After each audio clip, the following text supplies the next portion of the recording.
नमस्कार, मैं नृपेंद्र कुमार और आप देख रहे हैं समाचार टीवी। आपको बता दें कि अभी मेरा मौजूदगी जो है कि राष्ट्रीय जनता दल कार्यालय में है और आपको बता दें कि अभी मेरे साथ बातचीत करने के लिए अनिल साधु जी हैं, जो कि काफी चर्चित में रहते हैं। और बता दें कि जो दलित के बात करते हैं वही अनिल साधु हैं, जो दलितों के दुख सुख में साथ रहते हैं वही अनिल साधु हैं। चलिए आपको उनसे मिलाने जाते हैं। कैसे लगते हैं, कैसे है सर? आपकी दुआ है, आपके स्नेह है। दुआ हमारी नहीं, दुआ माता पिता की होता है। लेकिन सर आपसे सवाल करते हैं, चुनाव नजदीक आ गया है, क्या कहेंगे? विपक्ष वाले लोग तरह तरह की बयान दे रहे हैं। विपक्ष अपना काम करे और हमारे जो कार्यकर्ता हैं जो जब गांव की ओर चल दिए हैं, ये लोग शहर की ओर रहे अभी बजपैया, है ना। और इस बार 25 में भारतीय जनता पार्टी का झुमका बरेली में नहीं गिरेगा बल्कि पूरे बिहार में गिरेगा। कैसे बात कर रहे हैं सर? 25 से 30 है, फिक्स है नीतीश? रजिस्ट्री करवा लिए हैं क्या नीतीश कुमार? सीएम का रजिस्ट्री करवा लिए हैं क्या? अभी एनडीए में कई उम्मीदवार हैं सीएम का। और मेरे यहाँ इंडिया ब्लॉक में सभी ने तय कर रखा है आपकी बार तेजस्वी सरकार और तेजस्वी यादव जी के नेतृत्व में चुनाव लड़ेगी। वहाँ कई उम्मीदवार हैं, है ना। एक दूसरे को धोबिया पाठ मारने के लिए लोग तैयार हैं।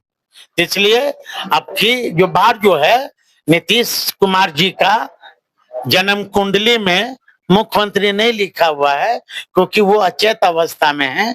अब की बार जो जन्म कुंडली में जो लिखा है, राय बाबा जो हैं, राय ये सब अभी तेजस्वी यादव जी ही मुख्यमंत्री बनेंगे। किसी का जन्म कुंडली में अभी नहीं लिखा हुआ है। सर आपसे सवाल है कि तेजस्वी जी बोले हैं कि इस बार अगर हमारी सरकार बनता है तो हर घर में नौकरी देंगे। तो क्या हर घर में नौकरी सिर्फ शिक्षा वाले को देंगे या जो कि पढ़े लिखे नहीं उनको भी मिलेगा? देखिए, तेजस्वी यादव जी ने 15 महीना के शासनकाल में उन्होंने जो वादा किया था युवाओं को, बेरोजगार युवाओं को उन्होंने 5 लाख नौकरी देने का काम किया। और वैसे वैसे लोगों को नौकरी देने का काम किया जहां कुछ लोग हमारे जो पड़ोसी राज्य हैं, बगल में उत्तर प्रदेश, जहां राम राज की लोग बात करते हैं, वहां के भी युवाओं को नौकरी देने का काम हमारे नेता ने किया। तो हमारे नेता को लोग खासकर टेस्ट लोग कर लिया है, इसलिए लोग विश्वास कर रहे हैं कि अब की बार तेजस्वी की सरकार। लेकिन तेजस्वी जी ये नकल कर रहे हैं। चाचा जब 1 करोड़ नौकरी के बात किए तो ये घर घर नौकरी की बात कर रहे हैं भाई। चाचा 15 साल से मुख्यमंत्री हैं बिहार का, 20 साल से कहे नहीं अभी तक नौकरी दिए। बैंक लोग 8.5 लाख बंद है, पूछिए ना चाचा से। हैं पेट ऐसे से जो करते रहते हैं, ऐसे से कुछ ना लीजिए, कहे नहीं दिए नौकरी। तेजस्वी यादव जी 17 महीना के यही ना कहते थे कि तू अपने बाप के यहाँ से पैसा लाओगे। तेजस्वी यादव जी दिखला ना दिया। तेजस्वी यादव जी का नियत नीति सिद्धांत बिल्कुल साफ है। हमारा कॉपी पेस्ट कर रहे हैं नीतीश कुमार जी भैया। हैं अभी अक्षत बांट रहा है ना भैया, हमारा नेता कलम बांट रहा है ना। तो कलम के मैं नहीं कर रहा हूँ। वो लोग कहते हैं कि सरस्वती का अपमान करे, कलम फेंकने का चीज है जी। ये भाई तो फिर भी यहाँ बेरोजगार क्यों है? जहाँ सरस्वती की अपमान है तो यहाँ फिर भी इस देश में बेरोजगार क्यों है? विदेश चले जाइए, वहां लक्ष्मी की पूजा नहीं होती है, फिर भी वहां उस देश विकसित है। मैं किसी की आस्था पर मैं प्रश्नवाचक चिन्ह नहीं उठा रहा हूँ। हाँ, देश का प्रधानमंत्री कोरोना जब आता है तो ताली और थाली पिटवा देता है, और गांव में ताली और थाली कब पिटता है सभी लोग जानते हैं। जब घर में नन्हे बच्चे आते हैं तो हम लोग थाली और ताली पीटते हैं कि गांव के लोगों को पता चले कि हमारे घर में नवजात शिशु जन्म लिया है। उसी में अब भजपैया तो बीमारियों को भगा रहा है ये ताली और थाली से।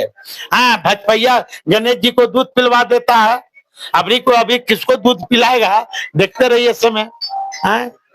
बिहार की जनता नाग को दूध पिलाने नहीं जा रही है।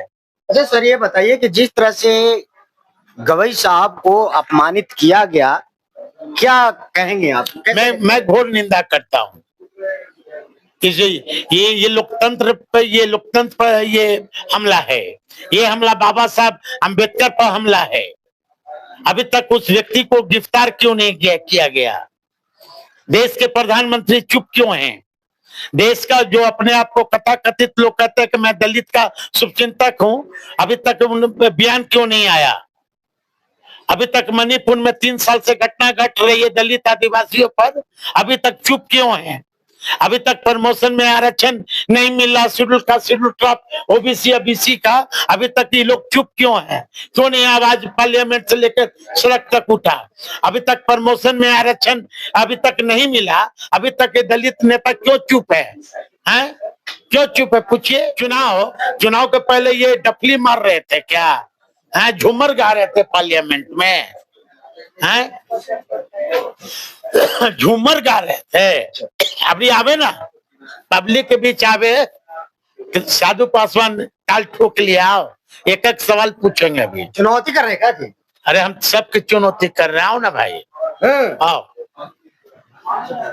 चलिए, जिस तरह से गवई साहब को अपमान किया गया है, ये बहुजन कभी बर्दाश्त नहीं करेगा। अगर किसी बीमारी है तो उसे इलाज की जरूरत पड़ता है। थाली और ताली बजाने की जगह पे अब शिक्षा की जरूरी है। आपको बता दें कि जिस तरह से गवई साहब को अपमानित किया गया है, जिसमें अब जो बहुजन है अब जाग उठा है और इसके बदले बहुत जल्द लिया जाएगा। विशेष आपका हमारे वीडियो के माध्यम से क्या राय है अपने कमेंट बॉक्स में जरूर देंगे। फिर मिलते हैं अगले वीडियो, अगले खबर के साथ। तब तक धन्यवाद।